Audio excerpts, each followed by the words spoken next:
of India government of Assam clear मोनसे stand लानानै दङ बे एमेन्डमेन्टखौ लाबोनांगौ आरो गासै नर्थ इस्टनि 10-6 शेड्यूल बयनोबो मोर अटोनमी मोर फाइनेंशियल क्षमता होनानै जोंनि जि लेजिस्लेटिव एक्जिक्यूटिव आरो एडमिनिस्ट्रेटिव क्षमताखौ बांहोनांगौ बेनो बयनिबो स्पिरिट आरो बे स्पिरिटआव प्रधानमंत्री गृहमंत्री आसामनि गिबि मन्त्री बयबो एकमत आरो बिटिआरनि चिफ प्रमद बर' बिथांनि टीमा खामानि मावगासिनो एबसुआ जोङो प्रेसार ग्रुप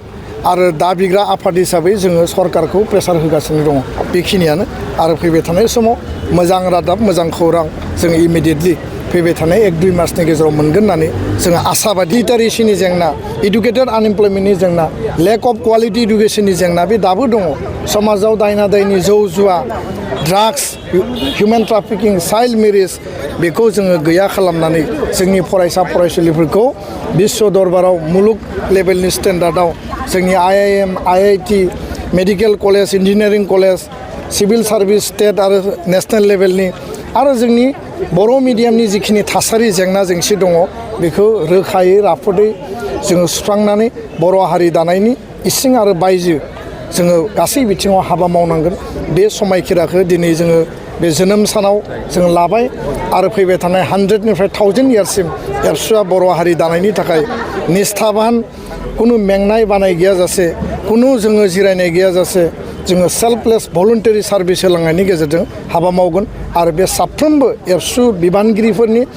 माने गुबै आरो गाहाय थांखि आरो समायखिरा जानांगौ आं बेखौनो दिनै खावलायबाय आफादा दिनै 58 बोसोराव आगान होबाय आरो बे गोथार सानाव दुलाराय बर' फरायसा आफादनि बे गायसननाय सानखौ जोङो गाजा गोमजायै खुंफुंदों आसाम नाङै गुबुन गुबुन जिल्ला दखरा जोंनि स्कुल कलेज इउनिभार्सिटि जेराव एबसुनि इउनिट कमिटि दङ स्टेट कमिटि दङ आरो मिरु दुलाराय बर' फरायसा आफादा क'क्राझार जिल्लाजों लोगो नांनानै क'क्राझारनि बे UN एकाडेमि केम्पासाव जोङो दिनै जोंनि आगुनि दैदेनगिरि आथिखालनि बिबानगिरि आरो जोंनि फरायसा फरायसुलि जोंनि दखरा जिल्ला गासैनिबो बाहागो लानायजों मेहेरगोनाङै जों बेखौ खुंफुंदों दिनैनि बे गोथार सानावनो 1967 मायथाइनि 15 फेब्रुवारियाव क'क्राझार ट्राइबेल रेस्ट हाउसआव दुलाराय बर' फरायसा आफादखौ गायसननाय जादोंमोन मिरु आफादखौ आरो 1967 मायथाइनि सिगां गवालपारा जिल्ला बर' फरायसा आफाद दङमोन आरो बे गवालपारा जिल्ला बर' फरायसा आफादनि दैदेननाय नाजानाय बानजायनायावनो मिरु आफादखौ दानाय जादों आरो जेराव बानेश्वर बसुमतारीखौ आफादगिरि कनकेश्वर नार्जारीखौ गाहाय नेहाथारि हिसाबै बिबान होनाय जादोंमोन आरो बेबायदिनो दिनै गोलाव सम दुलाराय बर' फरायसा आफादनि गोथार फिरफिला गोमो गाबनि दाहाल थुंग्रिनि बे फिरफिलानि जि सिङाव थानानै हारि दानायनि हारि सिबिनायनि हारिनि थामोनथा रैखाथि जोंनि जि जेंना जेंसि सुस्रांनायनि हाबाफारिखौ जों मावबोगासिनो दङ बे गोलाव समाव बड'लेण्ड सोमावसारनायाव मुंख्लं जानाय साफ्रोमनिसिमबो आनान गसाइनियाव आर'ज गाबदों बिथांमोननि आलो गोजोननि थाखाय एबसुआव हाबा मावलांनाय साफ्रोमबो जोंनि सोरगोआरि जालांनाय बिथांमोननिसिम आङो आर'ज गाबदों आरो लोगोसेनो आथिखालाव मावबाय थानाय जोंनि बिबानगिरि बिथांमोननो आङो बे गोथार गायसननाय साननि बेस्ट उइसेस आंनि ग्रिटिंसखौ आङो जासिहरबाय दुलाराय बर' फरायसा आफादनि हाबा मावनाया मालाबाबो थाबथानाय नङा बड'फा उपेन्द्रनाथ ब्रह्मआ जि बड'लेण्ड रायजो दाबिनानै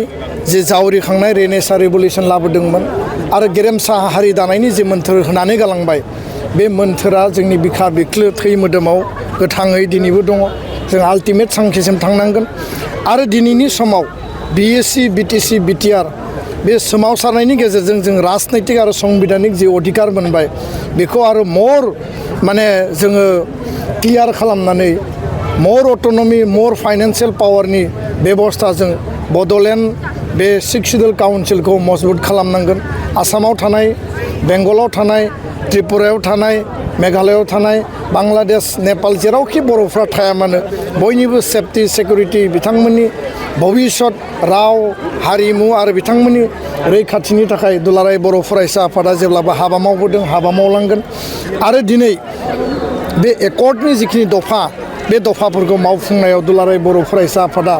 दिनै मेक्सिमाम लेभेलाव मोनहैबाय आद्रा थानाय दफाफोरखौ स्कुल प्रभिन्सियेलाइजेसन खालामनांगौ सिक्स शिड्युल एमेन्डमेन्ट 125 लाबोनांगौ नैबे बाजेट सेसननि गेजेराव बिनि थाखाय जोङो नाजाबाय थादों नखर मन्थ्रिखौ लोगो हमदों गुबुन गुबुन लेभेलाव जों सावरायदों सिमा बारायनानै गामि सोसननांगौनि बेलायाव गिबि मन्थ्रिजों रायलायनानै आरोबाव गामि सोसननायनि थाखाय डिटेल मोनसे प्लेनिं आरो पलिसि लानानै गामिनि लिस्टफोरखौ तयार खालामनाय जादों गासै रेभिनिउआनो जा फरेस्टआनो जा फरेस्ट राइट एक्टनि गेजेरजों हा होनांगौनि थाखाय बे खामानिखौ मावनाय जादों दा बे गासै जि